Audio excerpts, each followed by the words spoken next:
What is up, everybody? Welcome in. It is Victory Sunday. This is your 216 post game. I'm your host, Jacob at Richardson13, joined by Mr. King Edward himself. Eddie, how you doing tonight, man? I'm fantastic. It's Saturday. We're coming off a Browns win, a much-needed win against the Ravens. I don't care who was the quarterback for who. The final score said the Browns had more points than the Ravens, so I'm doing great. So I'll wake up tomorrow and hopefully I'll wake up tomorrow and it'll be Victory Sunday. And you don't get to see Victory Sunday very often because there's not Saturday games in the NFL, and you don't tweet out Victory Sunday when the Buckeyes win. That's just weird. That's an NFL thing. So yeah. It'll be nice to say Victory Sunday because we said Victory Tuesday this year. After on Monday night, we've said Victory Monday a few times. We had a Victory Friday. We did have a Victory Friday, so racking them all up. So we're just getting all the victory days of the week while we can. And if we're still on COVID, luckily we're not, then we could possibly get Victory Wednesday and Thursday as well. Because we've seen some interesting one. Guys, as always, we're presented by our friends over at Homage Apparel. I got some more Homage on the way. I'm really excited. I finally got the stiff arm, the Heisman Brownie the Elf hoodie. I got that on order. Are you getting that one? The other day, but I could not figure out a shirt I wanted to go with it. I didn't know if I wanted a brown shirt. I'm probably going to go a brown shirt because my mom got me shirts for Christmas. But then I was like, which brown shirt do I want? I don't want the elf, or do I want the elf? I don't know. Or do I want I think what I'm leaning towards is the Nick Chubb Blitz shirt. Oh, yeah. Yeah, that's a good one. We got links for Homage down in the description down below. You can check out all their awesome stuff. If you're a Cavs fan, I just ordered my Throw the Hammer Down shirt. They got some AC-inspired shirts. Those are pretty cool. You can go check those guys out there. The softest in the brand. Eddie, let's start. Let's start with the stats. Let me pull these up. I thought I was going to have them up prepared, but I didn't. I just want to go through the stats real quick just because I think it's always interesting when you get done with a game, in my opinion, to actually look at like box score. Right. Because, you don't, in the heat of the moment, you don't necessarily know it. So for the Browns offense, Watson goes 18 of 28, 161 yards, 1 touchdown. He gets sacked 3 times. I think the offensive line, played a little bit better, but there were some issues here and there. 21 carries for Nick Chubb. They gave him 100 yards and then decided to take it away. So he got 99 yards was because they're dickheads.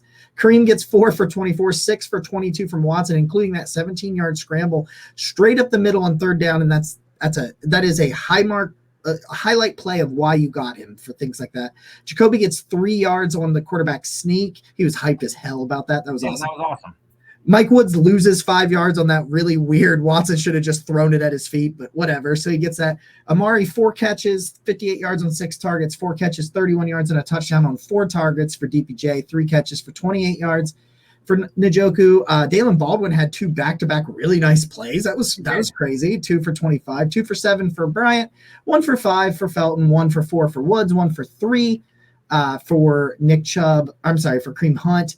John Johnson had a forced fumble and a recovery. Let's see, a sack and a half for Myles Garrett, a sack for Deion Jones, a half a sack for Perrion Winfrey, a pick for Denzel Ward.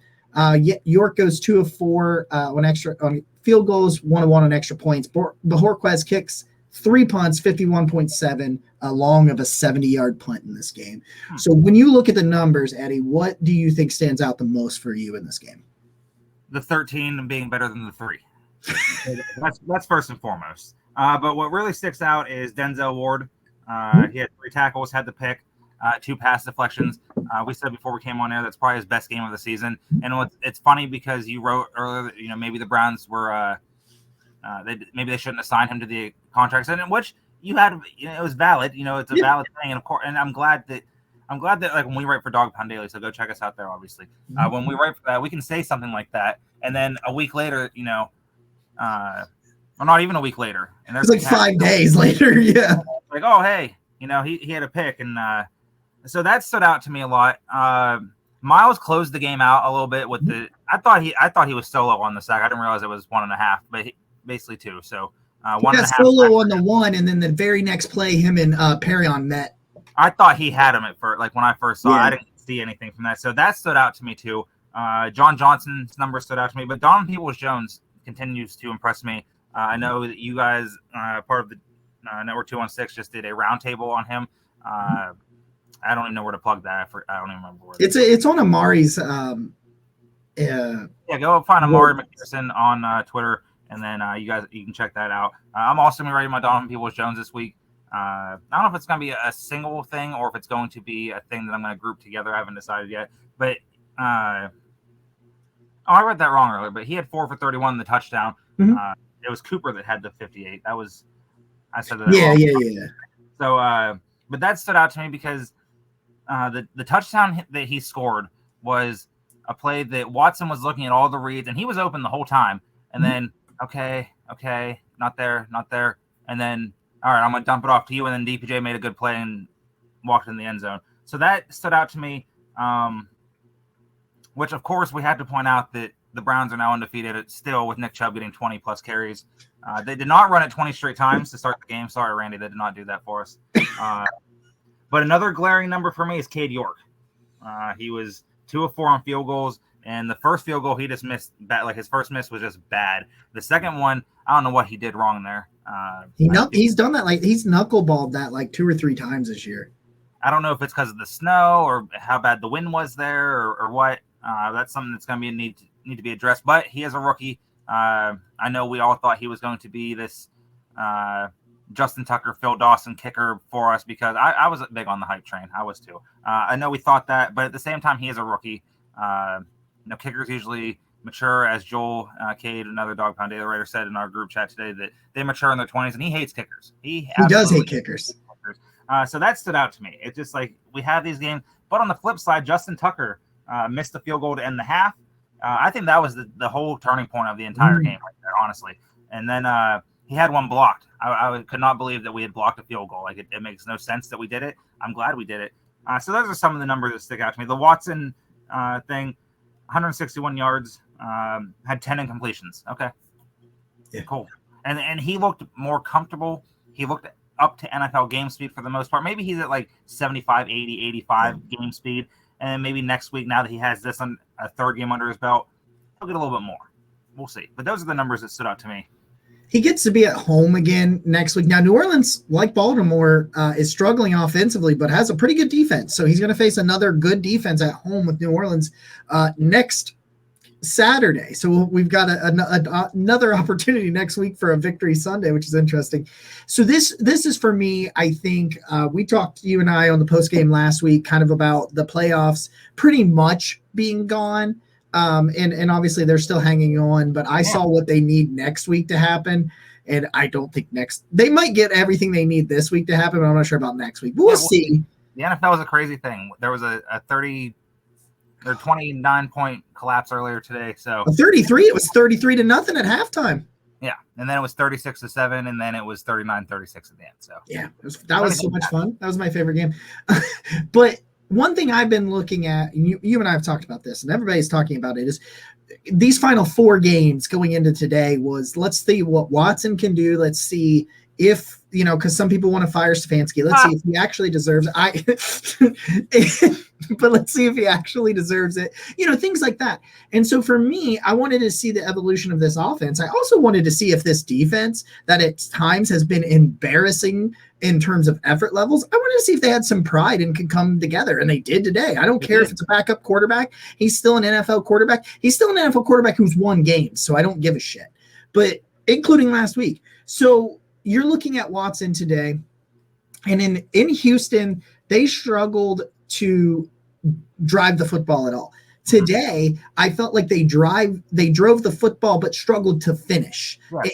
Finish in the red zone. You've got the 2 field goals that are missed. You've got the 2 attempts, and then you have the 1 touchdown, and you have that situation. So finishing drives seem to be what they struggled with today, which is progress. That is moving it in the right direction. Like, think about it this way: if your kicker does his job, it's a little bit different. It's 19-3. That game in the second half, when it was clear that defense was going to keep moving and the Browns put that touchdown on the board, so it goes from 6-3 to 13-3. We got into the fourth quarter and it felt insurmountable if you're Baltimore, because they weren't moving the football. And that was because, the Browns rushed the ball 33 times for 143 yards.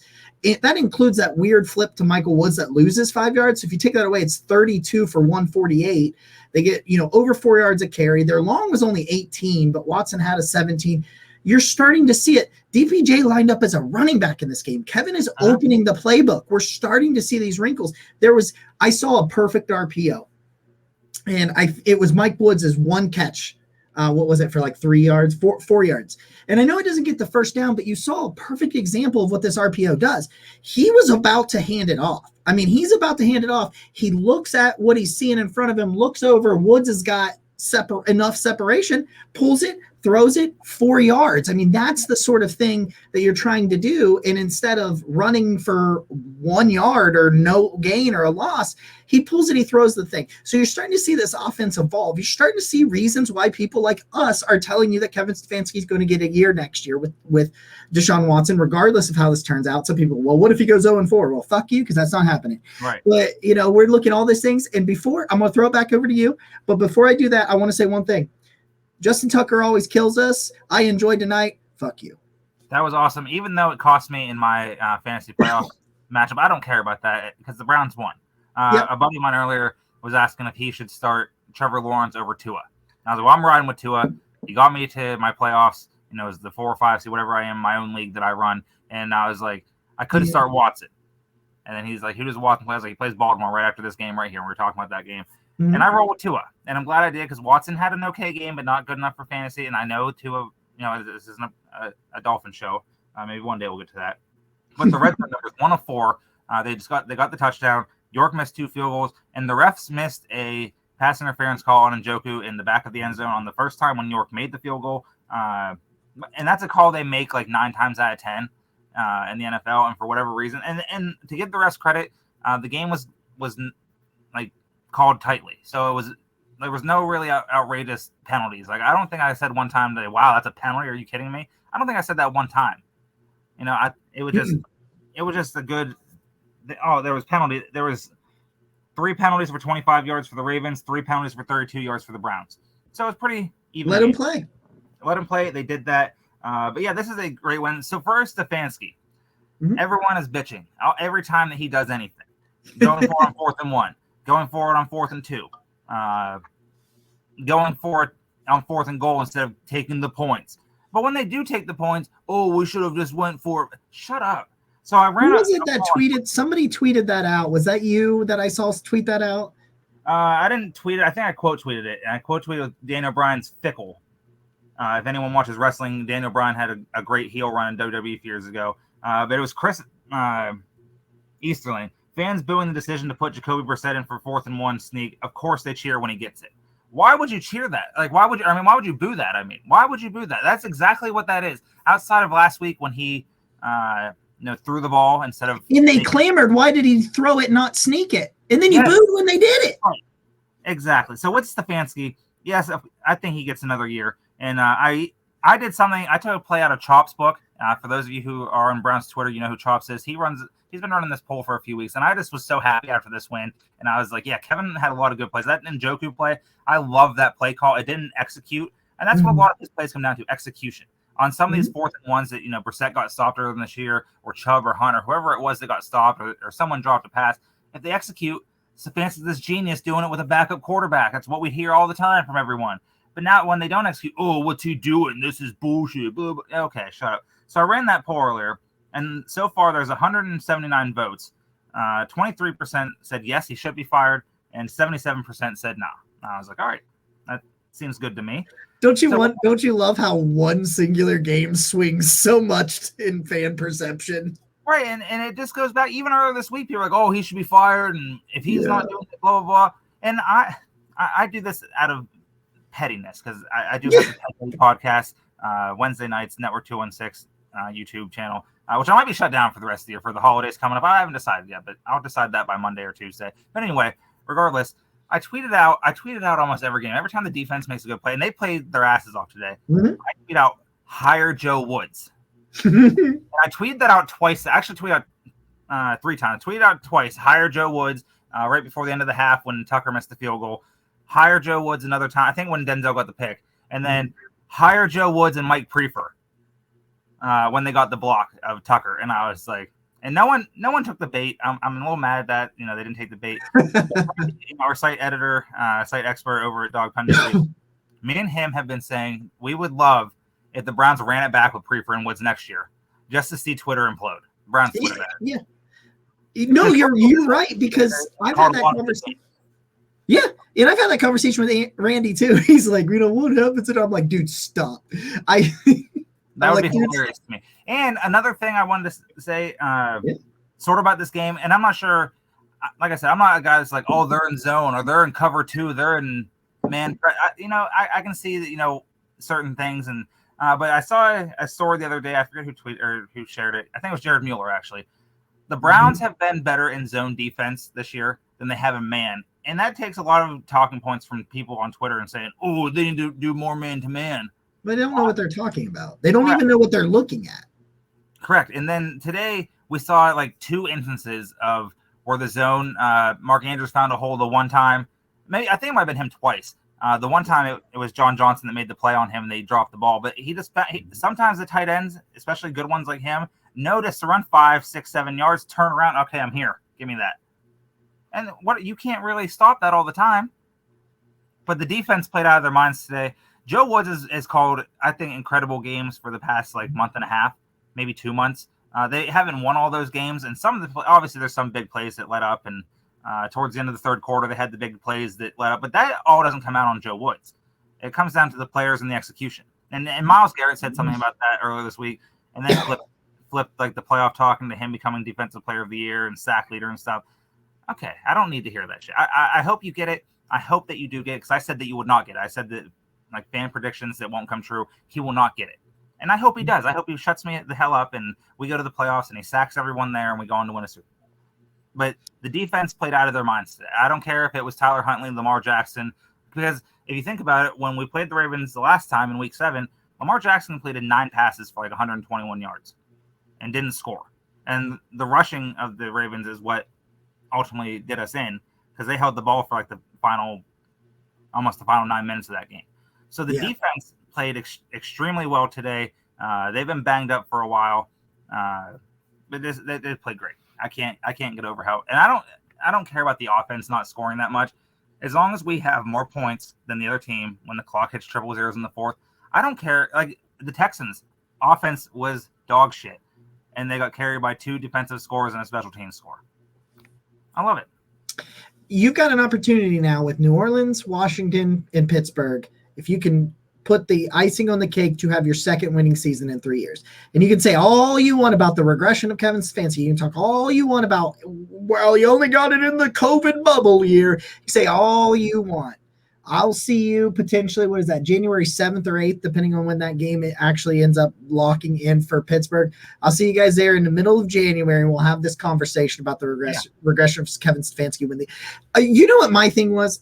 We'll wrap this thing up, and we'll talk more in depth on our shows and stuff throughout the week. But it seemed like the conversation around Stefanski and the Browns this year was as if the season was over. And I understand that the playoffs, for the most part, are probably out of reach. I understand all of that. But there was a month of football this week, a month of football left, 4 games. You can do a lot in 4 games. And I heard Jake Burns talking with, this may be the one where he was talking with Jordan Zerm. I can't remember for sure. But he was talking this week and he said something along the lines of like, you need these 4 games to carry them into next season, to carry them into free agency, to carry it into the draft, to carry it into feeling good about yourselves going into 2023 with a strong start. And I think that it matters a lot that you go out there and you try. And I saw guys like John Johnson. I thought Grant Delpit was okay at times. Denzel was great. Tremendous tackler since week 7 of this season. I tweeted something about that. The second half of the season, Grant Delpit has been a tremendous tackler on this team. Not many on the team that do that. Tremendous. And Denzel Ward finally stepped up. Yeah. And I want to say this about the season before we get out of here. And this is the last thing I'll say. And then everything else, it'll be on Twitter or Dog Pound Daily. And I'm probably not doing a show this week. We'll see how I feel. It's just the holidays and there's a lot going on this. Yeah. But anyway, this season, when the suspension went from 6 games to 11, actually, even before that, when the trade was made, they knew he was getting suspended. Whether we talked ourselves into 2 games somehow, or the 4 games maybe, it was originally 6, and then, oh shit, he's going to be done for the season, which would have been very detrimental for the future. But it got to 11. Once the trade was made, and then once the decision later on in the summer was made for the 11, this season was never supposed to be anything that, if we could get fool's gold, and we sort of did. We got to the 4-win. That was like the low threshold of what we can get. That was the floor of what we can get before Watson came back. Obviously should have won a few more games. But this season and trading for Watson was never about 2022 because of the suspension. No matter even if it was 6 games, it wasn't going to be because of that, because he still hadn't played in a year and a half. Yep. And now, fast forward, it's all about 2023 and beyond. And everyone's like, oh, the salary cap. And Jack Duffin has some pieces coming out tomorrow on starting tomorrow's series. I was talking to him on Twitter earlier that about salary cap things and players to target and stuff. But with this season, it was never supposed to be the playoffs. And like everyone's like, oh, Stefanski this, Stefanski that. Well, and what I wanted to wrap up on is Kyle Shanahan out in San Francisco just clinched the NFC West on Thursday night.